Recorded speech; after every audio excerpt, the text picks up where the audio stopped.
Today we are with Dr. Bernadia, who is Secretary General of UCLG ASPAC. We will be talking about New Urban Agenda and the role of UCLG ASPAC in bringing cities together, especially the local government, city mayors, and how we can achieve the objectives under Sustainable Development Goals and New Urban Agenda. So Dr. Bernadia, welcome to our show. So Thank you for inviting me. Thank you. We will start with what is the vision of UCLG ASPAC in bringing cities together, and how do you plan to do that? UCLG is United Cities and Local Government Asia Pacific. Is the biggest regional section of UCLG. We connect more than 7,000 cities and local governments.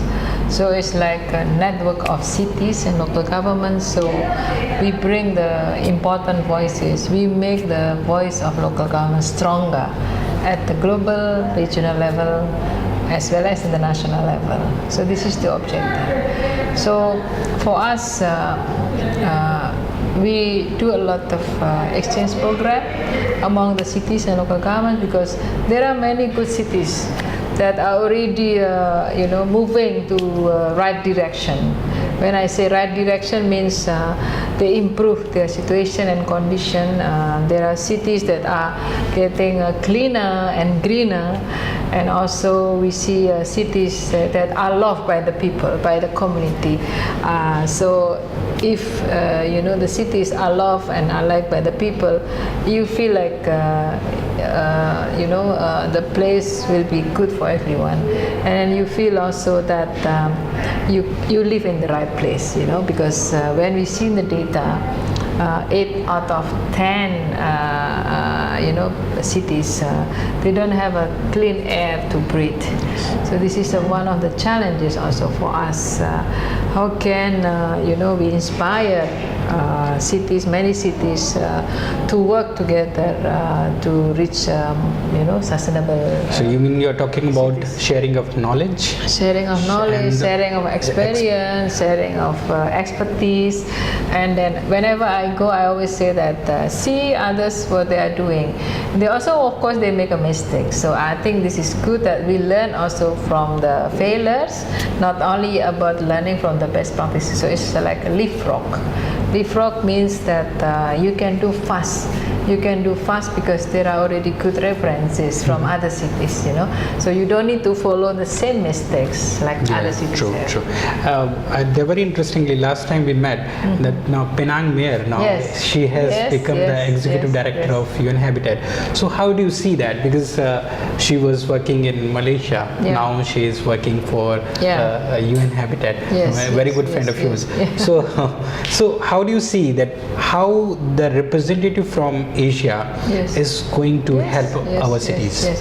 As you see, Asia Pacific is progressing very, very well. Of course, in terms of urbanization, there are a lot of cities that face rapid urbanization, but we have to see urbanization as opportunities, not as challenges. And then we are happy that we have so many good mayors, good leaders, and of course, like Mayor of Penang, she did a very good job when she was Mayor of Penang. That's why United Nations recognize that. Recognize her work and also her engagement at UCLG ASPAC, because at that time she was the chair of Women in Local Governments Committee that UCLG ASPAC has, and then this chair of Women Committee is automatically the co-president of UCLG ASPAC. So in the organization that I belong, the important role of women as leaders has been also recognized and has been also been prioritized. So we see more and more women leaders come on board. We have a program to empower them and also to make them more capable. I give you example of Nepal. Nepal just had election, after 20 years in local government elections. After they didn't have it for the past 20 years. So for the local election, they have now more than 50% of the leaders, local leaders, are women. Okay, that's so great. yeah, this is great because great that women are recognized. Women also get the opportunities, but many of them also need support, need kind of capacities to be built, and also they also, of course, many cities need financial support too. UCLG ASPAC is also running training programs for women elected representatives. That one you had in India recently. So what is the objective of that, and how do you strategize and organize such events for the training program of women mayors especially? So as I say, there is a big need on that because we want to make sure that women also get the opportunity to lead the cities. And of course, we are not just talking about women mayors, but those women in the senior position will be able to deliver what the task that they are given. So we organize training program is just one of the series of activities that we do.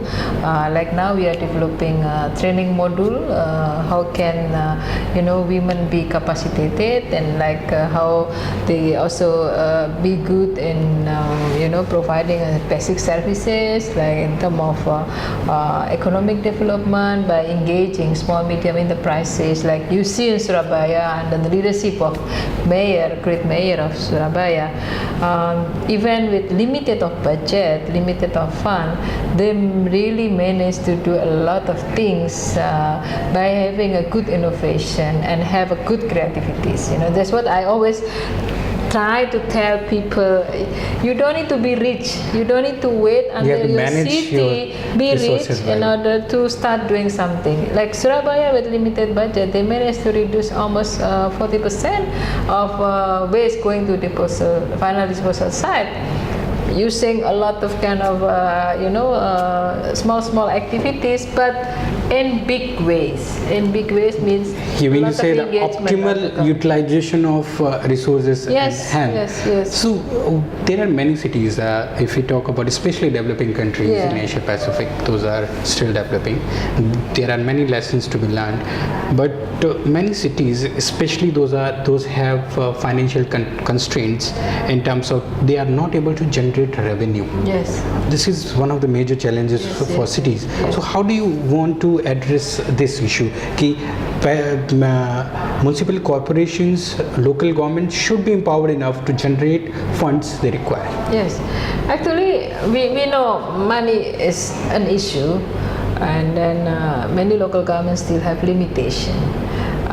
Most of them spend also mainly for their regular things, like salary, personal things, and then they have to wait, and also they have to get support from central governments.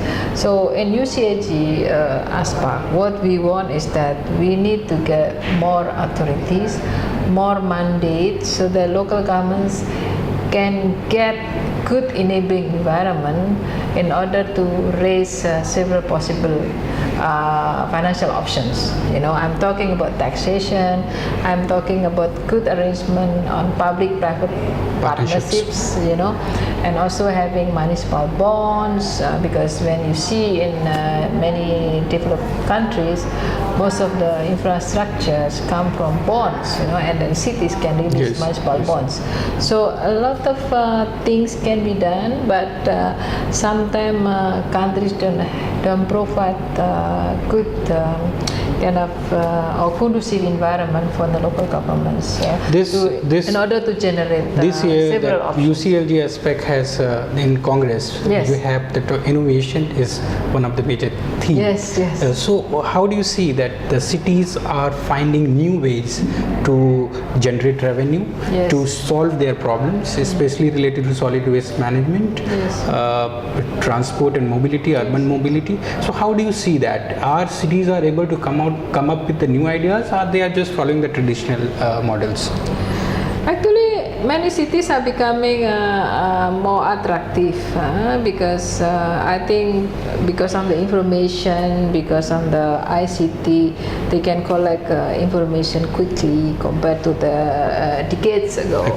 And also with a network like us, in which we connect, 100 cities more every time we meet, then basically you learn among others. And I think the attitude of local governments also have been changed. In the past, they just wait. They have a kind of attitude of just waiting, and now they are more more proactive by approaching also the communities, and they listen more to the communities, and they provide the services, not waiting the community to come, but they go to the community and also provide services and make easier for the community to access to services like birth rate certification, many other things, and then also one Windows stop policy to give a good kind of permit for the businesses to cooperate or to do investment in the cities. So I think innovation doesn't depend on the scale of cities. Okay. But it depends very much on human resource, and also it depends very much how much you give the opportunity for people to be creative.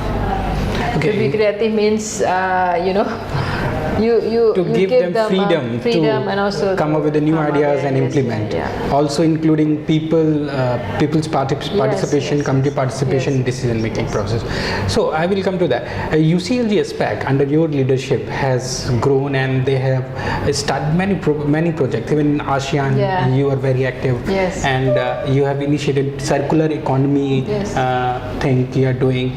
So, for air pollution, you have taken initiative for empowerment of people, disaster risk reduction. So many areas you are covering. So what is your way forward to? Are you going to start to do you see your role in the larger geography, means beyond Asia Pacific also? I believe that our strong point is on advocacy. We have to be a frontliner. Whatever we discuss about cities and local governments, we have to be in the front. Meaning that all issues that can also bring benefits and also can provide opportunities for local governments to interact or to be part of it, we are working on it. And we are doing it, Like I gave you example, ASEAN. We have been working with ASEAN ASEAN local governments through the exchange of information and also exchange of programs, best practices. And so we started the ASEAN Mass Forum together with the Association of Municipalities here in Indonesia. So we continue working for this ASEAN Mass Forum, and in the meantime we also advocate the importance of local governments within ASEAN. And good news to tell you that ASEAN Mass Forum got accreditation by ASEAN, and they got this acknowledgement by ASEAN. It's the first time ASEAN recognized this local governments network as part of the accreditation. So what I want to tell you is this.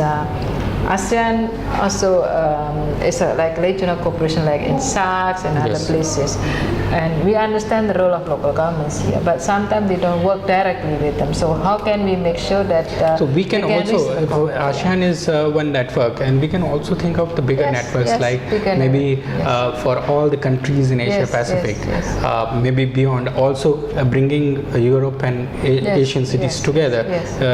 So because many European cities have done excellent work in solid waste management, waste to energy. Sweden is very good example. So what do you see now? We will come to the role of China. China is a major player, and they have started One Belt One Road initiative. So the role of, because it connects from Asia, it starts from China, Bangladesh, India, Indonesia. It connects through this in Netherlands and Venice in Italy.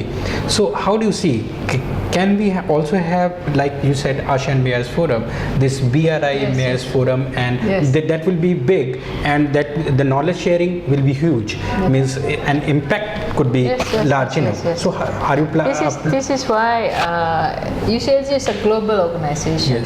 there are 8 regional sections. Asia Pacific is the biggest one.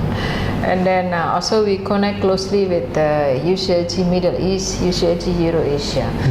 And through the committee like Belt and Road Local Cooperation, in which is also blessed by central government as well, we are able to make connection with other regions outside Asia Pacific under the name of Belt and Road Local Cooperation.